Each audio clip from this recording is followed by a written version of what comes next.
ಸಿದ್ದರಾಮಯ್ಯ ರಾಜೀನಾಮೆಯನ್ನ ರಾಜ್ಯಪಾಲರು ರಾಜ್ಯಕ್ಕೆ ಬಂದಿಳಿತಾ ಇದ್ದಂತೆ ಅಂಗೀಕಾರವನ್ನ ಮಾಡಿದ್ದಾರೆ. ವಿಶೇಷ ಅಧಿಕಾರವನ್ನ ಬಳಸಿ ಸಿದ್ದರಾಮಯ್ಯ ರಾಜೀನಾಮೆಯನ್ನ ಅಂಗೀಕರಿಸಲಾಗಿದ್ದು, ನಿನ್ನೆ ಸಿಎಂ ಸ್ಥಾನಕ್ಕೆ ರಾಜೀನಾಮೆಯನ್ನ ನೀಡಿದ್ರು ಸಿದ್ದರಾಮಯ್ಯನವರು. ತಮ್ಮ ವಿವೇಚನಾಧಿಕಾರವನ್ನ ಬಳಸಿಕೊಂಡು ರಾಜೀನಾಮೆಯನ್ನ ಅಂಗೀಕರಿಸಿದ್ದಾರೆ ಥಾವರ್ ಚಂದ್ ಗೆಹ್ಲೋಟ್. ಸಿಎಂ ರಾಜೀನಾಮೆ ಅಂಗೀಕಾರ ಪ್ರತಿ ಟಿವಿ9ಗೂ ಲಭ್ಯವಾಗಿದೆ. ಇಂದು ಸಿಎಂ ಸಿದ್ದರಾಮಯ್ಯ ರಾಜೀನಾಮೆ ಅಂಗೀಕಾರವಾಗಿದ್ದು, ತಮ್ಮ ವಿವೇಚನಾ ಅಧಿಕಾರವನ್ನ ಬಳಸಿಕೊಂಡು ರಾಜೀನಾಮೆ ಅಂಗೀಕಾರ ಆಗಿದೆ. ಅಂದ್ರೆ ಈ ಕ್ಷಣದಿಂದ ಅಧಿಕೃತವಾಗಿ ಸಿದ್ದರಾಮಯ್ಯನವರ ಸರ್ಕಾರ ವಿಸರ್ಜನೆಯಾಗ್ತಾ ಇದೆ. Hotel Management with AI. Join IIHM, International Institute of Hotel Management. ಮುಂದಿನ ಸರ್ಕಾರ ರಚನೆ ಆಗುವವರೆಗೂ ಕೂಡ ಸಿಎಂ ಸಿದ್ದರಾಮಯ್ಯನವರು ಉಸ್ತುವಾರಿ ಸಿಎಂ ಆಗಿ ಮುಂದುವರಿತಾರೆ. ಥಾವರ್ ಚಂದ್ ಗೆಹ್ಲೋಟ್ ಅವರು ಎರಡು ಮೂರು ದಿನಗಳ ಕಾಲ ರಾಜ್ಯದಲ್ಲಿರಲಿಲ್ಲ. ಸಂಬಂಧಿಕರ ಅನಾರೋಗ್ಯ ನಿಮಿತ್ತವಾಗಿ ಇಂದೋರ್ಗೆ ತೆರಳಿದರು. ಇದೇ ಸಂದರ್ಭದಲ್ಲಿ ಸಿಎಂ ಸಿದ್ದರಾಮಯ್ಯನವರು ಲೋಕಭವನಕ್ಕೆ ತೆರಳಿ ಕಾರ್ಯದರ್ಶಿಗೆ ಪತ್ರವನ್ನು ಸಲ್ಲಿಕೆ ಮಾಡಿದರು. ರಾಜೀನಾಮೆ ಪತ್ರವನ್ನು ಸಲ್ಲಿಸಿ ಅಲ್ಲಿಂದ ತೆರಳಿದರು. ಥಾವರ್ ಚಂದ್ ಗೆಹ್ಲೋಟ್ ನಿನ್ನೆ ರಾತ್ರಿಯಷ್ಟೇ ಬೆಂಗಳೂರಿಗೆ ಬಂದಿಳಿದಿದ್ದು, ತಮ್ಮ ವಿಶೇಷ ಅಧಿಕಾರವನ್ನು ಬಳಸಿಕೊಂಡು ಸಿದ್ದರಾಮಯ್ಯನವರ ರಾಜೀನಾಮೆಯನ್ನು ಅಂಗೀಕರಿಸಿದ್ದಾರೆ. ಅದರ ಪ್ರತಿ ಕೂಡ ಟಿವಿ9ಗೆ ಲಭ್ಯವಾಗಿದೆ. ಇದನ್ನು ಸಿಎಂ ಕಚೇರಿಗೆ ನೇರವಾಗಿ ಪತ್ರವನ್ನು ತಲುಪಿಸಲಾಗುತ್ತಾ ಅಥವಾ ಸಿಎಂ ಸಿದ್ದರಾಮಯ್ಯನವರೇ ಬಂದು ಅಲ್ಲಿ ಕಚೇರಿಗೆ ಆ ಪ್ರತಿಯನ್ನು ತೆಗೆದುಕೊಂಡು ಹೋಗಬೇಕಾಗುತ್ತಾ ಅನ್ನೋದ್ರ ಬಗ್ಗೆ ಇನ್ನೂ ಕ್ಲಾರಿಟಿ ಇಲ್ಲ. ಒಟ್ಟಿನಲ್ಲಿ ಈಗ ಸರ್ಕಾರ ವಿಸರ್ಜನೆಯಾಗಿದೆ. ಈ ಕ್ಷಣದಿಂದ ಹೊಸ ಸರ್ಕಾರ ರಚನೆಗೆ ಇದೀಗ ದಿನಗಣನೆ ಪ್ರಾರಂಭ ಆಗಿದೆ.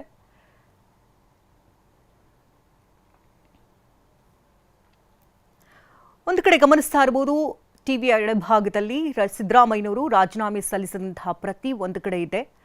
ಮತ್ತೊಂದು ಕಡೆಯಲ್ಲಿ ಥಾವರ್ ಚಂದ್ ಗೆಹ್ಲೋಟ್ ಅವರು ರಾಜ್ಯಪಾಲರು ಅಂಗೀಕರಿಸಿದಂತಹ ಪ್ರತಿ ಮತ್ತೊಂದು ಕಡೆಯಲ್ಲಿ ಗಮನಿಸ್ತಾ ಇರಬಹುದು.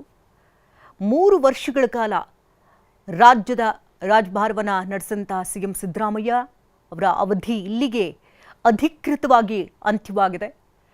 ಅಂಗೀಕಾರ ಆಗ್ತಾ ಇದ್ದಂತೆ ಉಸ್ತುವಾರಿ ಸಿಎಂ ಆಗಿ ಮುಂದುವರಿಯೋದಕ್ಕೆ ಥಾವರ್ ಚಂದ್ ಗೆಹ್ಲೋಟ್ ಅವರು ಈಗ ಸೂಚನೆ ಕೂಡ ಕೊಡಬಹುದು.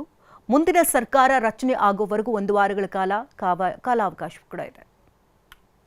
ಇವಾಗ ಇನ್ನಷ್ಟು ಡೀಟೇಲ್ಸ್ ಅನ್ನ ಪಡ್ಕೋಣ. ದೂರವಾಣಿ ಸಂಪರ್ಕದಲ್ಲಿ ಕಿರಣ್ ಇದ್ದಾರೆ. ಕಿರಣ್, ಈಗಷ್ಟೇ ಥಾವರ್ ಚಂದ್ ಗೆಹ್ಲೋಟ್ ಅವರು ಸಿಎಂ ಸಿದ್ದರಾಮಯ್ಯನವರ ರಾಜೀನಾಮೆಯನ್ನ ಅಂಗೀಕರಿಸಿದ್ದಾರೆ. ಅಂದ್ರೆ ಈ ಕ್ಷಣದಿಂದ ಅಧಿಕೃತವಾಗಿ ಸಿಎಂ 3 ವರ್ಷಗಳ ರಾಜ್ಯಭಾರ ಕೊನೆಗೊಳ್ತಾ ಇದೆ. ಖಂಡಿತ ಶಕುಂತಲಾ, ರಾಜ್ಯಪಾಲರು ಸಿಎಂ ಸ್ಥಾನಕ್ಕೆ ಮುಖ್ಯಮಂತ್ರಿ ಸಿದ್ದರಾಮಯ್ಯ ನೀಡಿದಂತ ರಾಜೀನಾಮೆಯನ್ನು ಇವತ್ತು ಬೆಳಗ್ಗೆ ಅಂಗೀಕಾರವನ್ನ ಮಾಡಿದ್ದಾರೆ. ಅದರ ಜೊತೆಗೆ ಸಿದ್ದರಾಮಯ್ಯ ನೇತೃತ್ವದ ರಾಜ್ಯ ಸರ್ಕಾರವನ್ನು ಅವರು ವಿಸರ್ಜನೆಯನ್ನು ಕೂಡ ಮಾಡಿದ್ದಾರೆ. ಈ ಸಂಬಂಧವಾದಂತಹ ಅಧಿಕೃತವಾದಂತಹ ಎಲ್ಲಾ ಅಧಿಸೂಚನೆಗಳನ್ನು ಕೂಡ ಲೋಕಭವನದಿಂದ ಹೊರಡಿಸಲಾಗಿದೆ. ಅಂದ್ರೆ ನಿನ್ನೆ ಮುಖ್ಯಮಂತ್ರಿಗಳು ನೀಡಿದಂತಹ ರಾಜೀನಾಮೆಯನ್ನ ಇವತ್ತು ರಾಜ್ಯಪಾಲರು ಅಂಗೀಕಾರ ಮಾಡಿರುವಂತಹ ಒಂದು ಅಧಿಸೂಚನೆ. ಇದರ ಜೊತೆಗೆ ರಾಜೀನಾಮೆಯನ್ನು ಅಂಗೀಕರಿಸಿರುವಂತಹ ವಿಚಾರವಾಗಿ ಮತ್ತು ಮುಂದಿನ ಅವಧಿಯವರೆಗೂ ಕೂಡ ಉಸ್ತುವಾರಿ ಮುಖ್ಯಮಂತ್ರಿಯಾಗಿ ಮುಂದುವರಿಯಿದೆ ಅನ್ನುವಂತಹ ಒಂದು ಸೂಚನೆಯನ್ನ ಮುಖ್ಯಮಂತ್ರಿಗಳಿಗೆ ರಾಜ್ಯಪಾಲರು ನೀಡಿರುವಂತಹ ಅಧಿಸೂಚನೆ. ಅದರ ಜೊತೆಗೆ ರಾಜ್ಯ ಸರ್ಕಾರವನ್ನ ವಿಸರ್ಜನೆಗೊಳಿಸಿರುವಂತಹ ಒಂದು ಅಧಿಸೂಚನೆ. ಅಂದ್ರೆ ಈ ಮಾಹಿತಿನ ರಾಜ್ಯ ಸರ್ಕಾರದ ಮುಖ್ಯ ಕಾರ್ಯದರ್ಶಿಗಳು ನೀಡಬೇಕಾಗುತ್ತೆ. ಈ ಅಧಿಸೂಚನೆ ಈ ರೀತಿಯಂತ 3-4 ರೀತಿಯಾದಂತಹ ಪ್ರಕ್ರಿಯೆಗಳೇನಿದೆ ಅದೆಲ್ಲವನ್ನು ಕೂಡ ರಾಜ್ಯಪಾಲರು ಈಗ ಮುಕ್ತಾಯಗೊಳಿಸಿದ್ದಾರೆ. ಸಂಬಂಧಪಟ್ಟಂತ ಎಲ್ಲಾ ಅಧಿಕೃತವಾದಂತಹ ಅಧಿಸೂಚನೆಗಳನ್ನ ಲೋಕಭವನದಿಂದ ಹೊರಡಿಸಲಾಗಿದೆ ಮತ್ತು ಸಂಬಂಧಪಟ್ಟವರಿಗೆ ಅಂದ್ರೆ ಸಿದ್ದರಾಮಯ್ಯ ಮತ್ತು ರಾಜ್ಯ ಸರ್ಕಾರದ ಮುಖ್ಯ ಕಾರ್ಯದರ್ಶಿಗಳು ಕೂಡ ಆ ಪತ್ರಗಳನ್ನ ಅಧಿಕೃತವಾಗಿ ರವಾನೆಯನ್ನ ಮಾಡಲಾಗಿದೆ. ಹೀಗಾಗಿ ನಿನ್ನೆ ಸಿಎಂ ಸ್ಥಾನಕ್ಕೆ ರಾಜೀನಾಮೆ ನೀಡಿದಂತಹ ಹಿನ್ನೆಲೆ ಇವತ್ತಿನಿಂದ ರಾಜ್ಯ ಸರ್ಕಾರ ಅಧಿಕೃತವಾಗಿ ವಿಸರ್ಜನೆಗೊಂಡಿದೆ. ಸಚಿವ ಸಂಪುಟ ಎಲ್ಲಾ ಸಚಿವರುಗಳು, ಮುಖ್ಯಮಂತ್ರಿಗಳು ಸೇರಿದಂತೆ ಸಚಿವ ಸಂಪುಟದ ಎಲ್ಲಾ ಸಚಿವರುಗಳು ಇವತ್ತಿನಿಂದ ಮಾಜಿಗಳಾಗ್ತಾರೆ ಮತ್ತು ರಾಜ್ಯ ಸರ್ಕಾರದಲ್ಲಿ ಕ್ಯಾಬಿನೆಟ್ ದರ್ಜೆ ಮತ್ತು ರಾಜ್ಯ ದರ್ಜೆ ಸ್ಥಾನಮಾನ ನಾಯಕರುಗಳೇನಿದೆ ಅವರೆಲ್ಲರೂ ಕೂಡ ಇವತ್ತಿನಿಂದ ಮಾಜಿಗಳಾಗ್ತಾರೆ. ಹೀಗಾಗಿ ಸದ್ಯಕ್ಕೆ ಈಗ ಟಿವಿ9ಗೆ ಆ ಸಂಬಂಧಪಟ್ಟವಂತ ಎಲ್ಲ ಇವತ್ತಿನಿಂದ ಸಿಎಂ ಸ್ಥಾನದಲ್ಲಿ ಸಿದ್ದರಾಮಯ್ಯ ಅವರು ಉಸ್ತುವಾರಿ ಮುಖ್ಯಮಂತ್ರಿಯಾಗಿ ಮುಂದಿನ ಮುಖ್ಯಮಂತ್ರಿ ಅಧಿಕಾರ ಸ್ವೀಕಾರ ಮಾಡುವವರೆಗೂ ಕೂಡ ಮುಂದುವರಿತಾರೆ. ಶಕುಂತಲಾ, ಹಾಗೆ ಕಿರಣ್ ಹನಿಡ್ಕ, ಈಗ ಅಧಿಕೃತವಾಗಿ ಸಿಎಂ ಸಿದ್ದರಾಮಯ್ಯನವರ ಸರ್ಕಾರ ಈಗ ವಿಸರ್ಜನೆ ಆಗ್ತಾ ಇರೋದ್ರಿಂದಾಗಿ ಮುಂಬರುವಂತಹ ಹೊಸ ಸರ್ಕಾರ ಅಂದ್ರೆ ಇದೇ ಪಕ್ಷದ ಸರ್ಕಾರಕ್ಕೆ ಸಮಯಾವಕಾಶಗಳು ಬೇಕು. ಅಲ್ಲಿವರೆಗೂ ಕೂಡ ಸಿಎಂ ಸಿದ್ದರಾಮಯ್ಯನವರು ಉಸ್ತುವಾರಿ ಸಿಎಂ ಆಗಿ ಮುಂದುವರಿರಿ ಅಂತ ಕೂಡ ಹೇಳ್ತಾರೆ ಅಂತ ಹೇಳಲಾಗ್ತದೆ. ಖಂಡಿತ ಆ ಒಂದು ಆದೇಶವನ್ನು ಕೂಡ ಈಗಾಗಲೇ ರಾಜ್ಯಪಾಲರು ಹೊರಡಿಸಿದ್ದಾರೆ. ಮುಂದಿನ ಮುಖ್ಯಮಂತ್ರಿ ಅಧಿಕಾರ ಸ್ವೀಕಾರ ಮಾಡುವಂತ ಸಂದರ್ಭದಲ್ಲೂ ಕೂಡ ಬಹುತೇಕ ಅದು 1 ದಿನ ಅಥವಾ 2 ದಿನ ಅಥವಾ 1 ವಾರಗಳ ಕಾಲಾವಕಾಶ ಹಿಡಿದ್ರು ಕೂಡ ಅಲ್ಲಿವರೆಗೂ ಕೂಡ ಉಸ್ತುವಾರಿ ಮುಖ್ಯಮಂತ್ರಿಯಾಗಿ ಸಿದ್ದರಾಮಯ್ಯವರು ಮುಂದುವರಿತಾರೆ. ಅದು ಇರುವಂತಹ ಒಂದು ಶಿಷ್ಟಾಚಾರ ಮತ್ತು ಪ್ರಕ್ರಿಯೆ. ಆ ಸಂಬಂಧವಾಗಿ ಇರುವಂತಹ ಅಧಿಕೃತ ಆದೇಶವನ್ನು ಹೊರಡಿಸಲಾಗಿದೆ. ಇಲ್ಲಿ ಸಿಎಂ ಸ್ಥಾನಕ್ಕೆ ಈಗ ರಾಜೀನಾಮೆಯನ್ನು ಅಂಗೀಕಾರ ಮಾಡಿರುವಂತಹ ಹಿನ್ನೆಲೆಯಲ್ಲಿ ಮುಂದಿನ ಮುಖ್ಯಮಂತ್ರಿ ಯಾರು ಅನ್ನುವಂತ ವಿಚಾರದಲ್ಲಿ ಕಾಂಗ್ರೆಸ್ ಶಾಸನ ಪಕ್ಷ ಸಭೆ ತನ್ನ ತೀರ್ಮಾನವನ್ನು ತೆಗೆದುಕೊಳ್ಳುತ್ತೆ. ನಂತರ ಆ ಶಾಸನ ಪಕ್ಷ ನಾಯಕ ಲೋಕಭವನಕ್ಕೆ ತೆರಳಿ ರಾಜ್ಯಪಾಲರನ್ನು ಭೇಟಿಯಾಗಿ ಮುಂದಿನ ಸರ್ಕಾರ ರಚನೆಗೆ ತಮ್ಮ ಹಕ್ಕನ್ನು ಮಂಡಿಸ್ತಾರೆ. ಆ ಸಂದರ್ಭಕ್ಕೆ ರಾಜ್ಯಪಾಲರು ಸರ್ಕಾರ ರಚನೆ ಅವಕಾಶವನ್ನು ಕೊಡ್ತಾರೆ. ನಂತರ ಮುಂದಿನ ಮುಖ್ಯಮಂತ್ರಿ ಕರ್ನಾಟಕದಲ್ಲಿ ಅಧಿಕಾರವನ್ನು ಸ್ವೀಕಾರ ಮಾಡ್ತಾರೆ. ಅಲ್ಲಿವರೆಗೂ ಕೂಡ ಸಿದ್ದರಾಮಯ್ಯವರು ಉಸ್ತುವಾರಿ ಮುಖ್ಯಮಂತ್ರಿಯಾಗಿ ಮುಂದುವರಿತಾರೆ. ಧನ್ಯವಾದ ಕಿರಣ್ ತಮ್ಮೆಲ್ಲ ಡೀಟೇಲ್ಸ್ಗಾಗಿ. ಸಿಎಂ ಸ್ಥಾನಕ್ಕೆ ರಾಜೀನಾಮೆ ನೀಡಿದಂತಹ ಬೆನ್ನಲ್ಲೇ ಇದು ಅಧಿಕೃತವಾಗಿ ಈಗಷ್ಟೇ ಅಂಗೀಕಾರವಾಗಿದೆ.